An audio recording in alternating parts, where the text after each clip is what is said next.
On the printer now, I've got the two sides of my newest module, my newest housing for the Foxfire. This is the Foxfire S housing, and the idea behind this housing is it's shorter. It's going to have a real short barrel. When we get this thing all printed, I'll follow up with you guys and show you what the whole thing looks like at the end. It's big enough that it'll hold a two-stage, but it's also narrower, so it has a narrower profile that kind of fits more in line with what the receivers are. Now this video also gives me a good chance to kind of show off my my new Prusa printer. I've had this for a few months now, and I'm absolutely in love with this printer. Precision is excellent, but I'm also able to print PETG really easily, and you can see the textured print bed. That textured print bed actually reduces the adhesion, so I don't have to do anything special to print PETG. A lot of times with other, if you have that very smooth bed, a lot of times you'd have to treat it with like a Windex or something like that so that it wouldn't stick too hard and wouldn't rip your bed apart. But with this steel sheet textured bed, once it cools down, they pop right off. It is really, really easy to print PETG on here. And you know, also the performance of the printer, it does very well. I've got a bigger print bed than the one I had before. It's a little bit slower, but that's kind of where I've got my print settings. It's the smaller nozzle, that slows it down a little bit, but I've also got the print settings to be a little more precise. So it takes a little bit longer to print the same thing that I did before, but I kind of make up for that by being able to put multiple pieces on the bed at the same time, like you see here. Now, one other thing I want to talk about with this S housing is I'm playing around with putting my own supports in instead of auto-generating supports. This housing obviously sits upside down, so the clamshell comes and it prints up. So it's going to curve over and it's going to come together. And because of that, the top of it is problematic. It's possible to print just the shell, but it is kind of problematic. So what I've done is I've put supports in. You can see them kind of right in here and here. That those are in the model, and there's a gap between them and the top shell, about 1/4 of a millimeter. And so what happens is when that gets printed all the way up to the top, it will support that center section.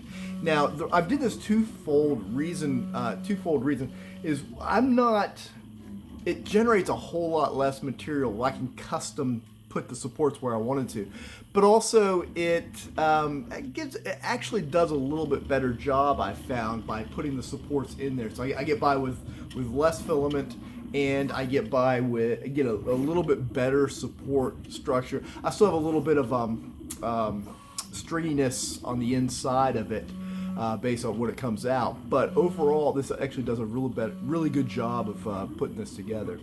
So anyways, I'm showing off my printer and showing off the model. What we'll do is once these two pieces are finished, we'll go down to my workbench and we'll take a look at how the whole thing comes together. All right, our print is finished, and we've got the right and the left halves of the shell completed, along with the snub barrel, very similar to the barrel on the L housing. You know, if we pick this out and look at the inside, you can see where I've got those supports on there. Some of them actually broke off when I pulled it off the thing, but these things come off real easy. You just take them and they just pop right off. So you can take and pop off these different pieces, and they clean up nice, really nice and easy. The ones on the back side, you pop them off. So I put a gap of about 1/4 of a millimeter on there, and that allows them to adhere and support, but not get so stuck on there that they attach. So that gives it a real good type of way to support that without having to fill up the whole thing with support material. Now, the two things, this cage is big enough. I've still got these I've got to break off, and these break off just a little bit more difficultly on there, but you just put on there and you just kind of wiggle your pliers and they come right off. Same kind of concept as the other one. Let me get down here so you guys can see exactly what I'm doing.